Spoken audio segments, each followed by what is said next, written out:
Ассаламу алейкум туғандар, қандайсыздар? Назарыңыздарда қайрадан эле базар жабық каналы. Бүгін 7 сентябрь 2022 жыл мен Соқұлықта жүрем туғандар. Ошол жақтан бир сатылуучу үй бар экен, ошол жөнүндө силерге маалымат берейин дегем.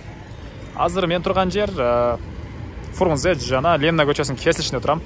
Сатылуучу үй ушул жерден бир аз түндүктү карай басып барып, сол тарапка кайрылганда Полярная көчөсүндө Полярная 41 А дарегинде жайгашкан туғандар.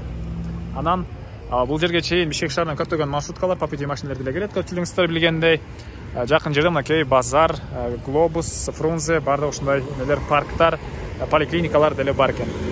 Анда мен сатылуучуга карай жол алдым. Сиздер лайктан басып, өз оюңуздарды комментарийге жазып туруңуздар.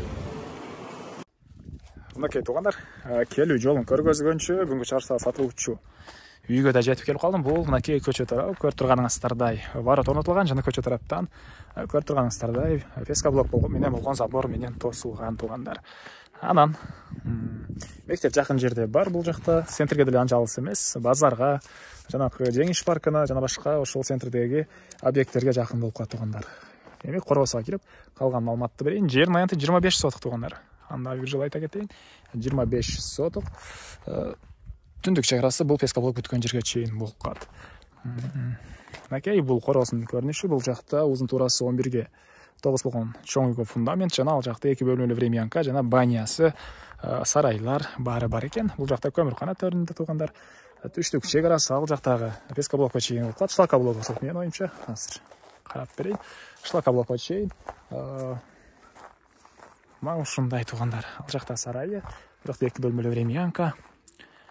Азыр учурда квартиранттар жашаганга байланыштуу ички тараптарын көргөзө алгам жок тугандар. Документтер боюнча кызыл китеп, тех паспорт деле бар экен тугандар. Түндүк чекарасы бул Зымторго чейин. Мына ушундай тугандар. Эми андан ары.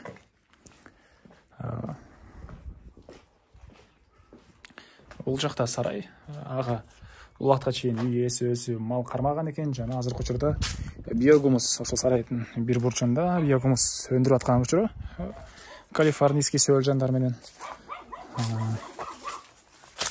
Андан ары.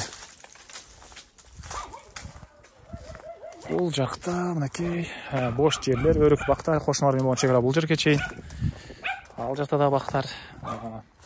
Негизинен жердин аянты 25 сотук тугандар. 25 сотук.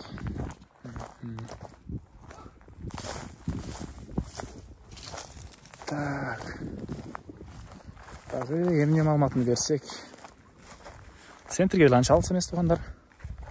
Бул жагы ал жактагы өткөн арык дейбизби, сууга чейин болуп калат экен тугандар.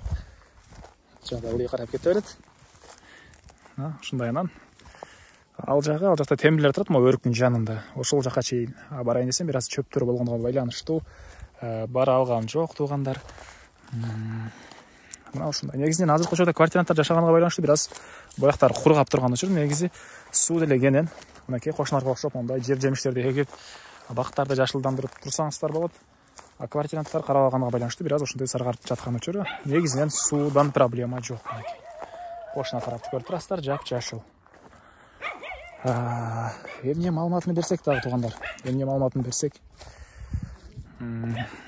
Берилген баасы эле айтылбады окшойт. Бул үйүнүн баасына $29,000 деп атышат. Сүйлөшүү болот, эсин номери экранда. Же описание деген жазууну тугандар бассаңыздар ылдый тарапта эсин номери дайым болот. Көбүнесе мен өзүмдүн номеримди калтырам. Бул жака базар жок каналымын номери депчи. Ошого да звонок кылгандар көп. Эси тел дегенге звонок кылсаңыздар, ошол эси болот. Базар жок каналынын номерине үй сатуучулар реклама беребиз деп кайрылсаңыздар, ошол үчүн калтырылган тугандар. Буяктагы сарайыны көргөзөйүн. Окей, бул жакта сарайы.